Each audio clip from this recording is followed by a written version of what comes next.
और इसके खिलाफ सरकार को कार्रवाई करनी चाहिए। कि एक नियम सरकार ने बदल दिया तो आपकी हजारों फ्लाइट कैंसिल हो गई। आप क्या अपने पायलट्स को, को पायलट को और केबिन क्रू को बिना छुट्टी के काम करा रहे थे? बिना रिलैक्स किए आप उसको कोई ब्रेक नहीं देते थे? और एक पायलट का मतलब 200 जिंदगियां होती हैं। 200 कर रहे हो।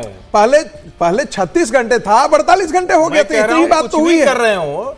जो गैप है वो तो 12 घंटे वाला आया ना। आपकी शिफ्ट का आया ना।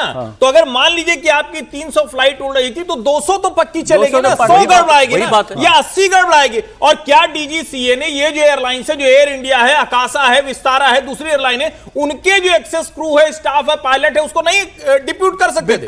ये तो मैनेजमेंट का काम है। सर मैं ये कह रहा हूं, जो अच्छा मान लीजिए एयर इंडिया है जिसके पास 25% शेयर है, तो एयर इंडिया 25% के हिसाब से ही तो उसने अपना स्टाफ रखा होगा ना। उसके पास फालतू पायलट और फालतू केबिन क्रू थोड़ी होगा। नहीं उसी अनुपात में होगा जितने में इंडिगो का है। आप फ्लाइट रोटेशन बढ़ा सकते हैं ना। अगर 200 ये होगा, गैप कम होगा, तो कुछ लोगों को झेलना पड़ेगा। झेलना तो एक भी अगर पैसेंजर झेल रहा है, लेकिन आप तो मैक्सिमम यूटिलाइजेशन की तरफ जाते हैं ना। ये सही बात कह रहे हैं कि 12 घंटे की शिफ्ट का क्रिमिनल नेग्लिजेंस है। इस पर कार्रवाई होनी चाहिए। इंडिगो के एमडी को पूछा जाना चाहिए, उसको बुलाया जाना चाहिए, एफआईआर दर्ज होनी चाहिए। मैं ये कह रहा हूं कि ये क्राइसिस उन्होंने खुद ने क्रिएट किया है, इंडिगो ने।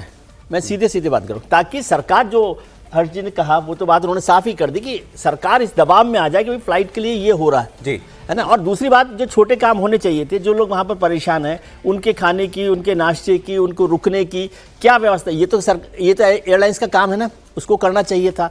और जो 200 फ्लाइट्स की बजाय 150 फ्लाइट तो चलनी चाहिए, वो क्यों बंद? सर मैं थोड़ा सा, ये तो प्रॉब्लम लोग झेल ही रहे हैं, मैं इसके जो अब दूसरी प्रॉब्लम खड़ी हो गई है उसको देखिए। ये नई प्रॉब्लम है भाई, जिसका टिकट हुआ इंडिगो का, बदकिस्मती से फ्लाइट कैंसिल हो गई, चलिए वो तो भुगत रहा है। जिसको करनी है वो कैसे करेगा? 80,000 रुपए का टिकट दे रहा है। कौन सी फ्लाइट का है सर, अगर आप लोग देख पा रहे हैं स्क्रीन पे तो? स्पाइस जेट का है, किसका है? मतलब मेरे को दिख नहीं रहा। स्पाइस जेट है। 81,000 स्पाइस जेट का 81,000। स्पाइस जेट का 82,000 का टिकट है दिल्ली मुंबई का। क्या मतलब है भाई 82,000 रुपए के टिकट का? अच्छा, लंदन पहुंच जाता है इतने में आदमी। 1.25 घंटे की यात्रा। सबसे वर्स्ट एयरलाइंस लंदन आने और जाने का किराया है, एक साइड का नहीं है। जो दिल्ली मुंबई का किराया जो है वो मान लिया गया है। नहीं, और एक सेकंड, इला है हमारे साथ दिल्ली एयरपोर्ट से। इला, अब ये जो दूसरी प्रॉब्लम शुरू हो गई है, मनमाने किराए वसूल रही है बाकी एयरलाइंस। इंडिगो की फ्लाइट ठप पड़ गई तो हमने 10,000 की फ्लाइट 80,000 की कर दी है। जी बिल्कुल सौरभ, मैं आपको बता दूं, सुबह से ही टर्मिनल 2 पर मैं मौजूद हूं और यहां पर जिन लोगों की फ्लाइटें कैंसिल हो रही हैं, वो अगर दूसरी फ्लाइट करना चाहें वो कर नहीं पा रही, क्योंकि वजह ये है कि 40 से 50,000 एक तरफा किराया आ रहा है।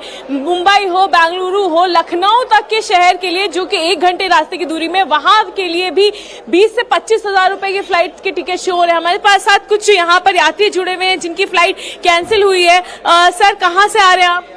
हम लोग देहरादून से आ रहे हैं। देहरादून में हमको बोला गया था कि दिल्ली तक आ जाइए, दिल्ली से आपको फ्लाइट मिल जाएगी। हम लोग फिर देहरादून दिल्ली बाय रोड आए हैं। कल से यहाँ पे वेट कर रहे हैं। कल हमारा शाम का फ्लाइट कैंसिल हुआ है, आज टुडे मॉर्निंग फ्लाइट कैंसिल हुआ है, अब आज शाम का भी फ्लाइट कैंसिल हो गया बता रहे हैं। दूसरे एयरलाइन चेक करने पे टैरिफ बहुत आ रहा है, 28-30,000 वन वे आ रहा है, लेकिन उसमें भी टिकट्स अवेलेबल नहीं है। तो हम कल का वेट कर रहे हैं, कुछ ऑफिशियल अनाउंसमेंट आए।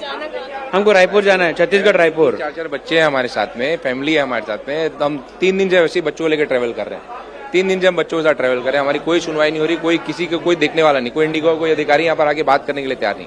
रीशेड्यूल करके दे रहे हैं, कोई गारंटी नहीं दे रहे कब होगी क्या होगी, कोई बता नहीं। दूसरी फ्लाइट अगर आप करने जा रहे हैं तो हो पा रही है? और नहीं हो रही है। एयर इंडिया का फेयर आ रहा है 30,000 रुपए एक जन का। हम कैसे करेंगे, कहाँ से करेंगे? हम मध्यम वर्गीय लोग हैं, हम कहाँ से कर पैसा लाएंगे इतना? तो अब यहाँ पर कुछ सुविधा दे रहे हैं रुकने? कुछ कोई कौन बात करने के लिए तैयार नहीं है। आप तो खड़े हो ना यहाँ पर, कौन बात कर रहे हैं? इतने सारे लोग, कोई अधिकारी है यहाँ पर बात करने का?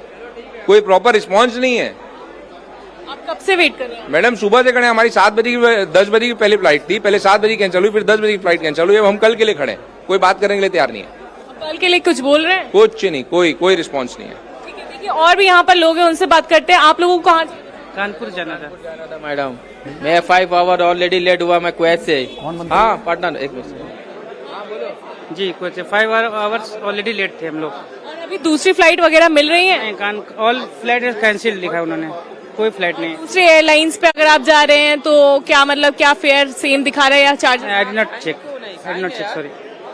तो यहाँ पर देखिए, यहाँ पे लंबी लाइन लगी हुई है और यहाँ पर जो लोग हैं वो काफी ज्यादा परेशान हो रहे हैं। सर, आप कहाँ जा रहे थे? मैं बॉम्बे जा रहा था। देखिए मुंबई हो, बेंगलुरु हो या फिर लखनऊ हो, कानपुर हो, ऐसे कई शहरों में, तमाम शहरों में लोग जो जा रहे थे वो उनको जो है यहाँ पर जो काफी परेशानी का वेस्ट बेकार फ्लाइट, इंडिगो फ्लाइट कभी नहीं आऊंगा। फर्स्ट टाइम लास्ट टाइम है सर। मैं 5 आवर ऑलरेडी मैं कुवैत में भी वेस्ट हुआ मेरा टाइम। 1 बजे की फ्लाइट थी, मेरे को लाके 5 बजे आई फ्लाइट। अभी आके उसके बाद यहाँ पे आके मेरे को यहाँ से कानपुर, दिल्ली टू कानपुर फ्लाइट थी, वो भी बोलते ऑल क्योंकि इंडिगो कैंसिल है फ्लाइट। चेक करिए आपने? चेक करी, सब कुछ चेक करी, है नहीं बोलने, इंडिगो ऑल कैंसिल है। और दूसरे एयर इंडिया नहीं है सर मैम, नहीं है। बहुत परेशान हूँ अभी कैसे जाने में। 5 किलोमीटर जाना है, 500 किलोमीटर जाने का। अभी मैं देखो भाई को फोन करके मैं ट्रेन का टिकट कराया हूँ।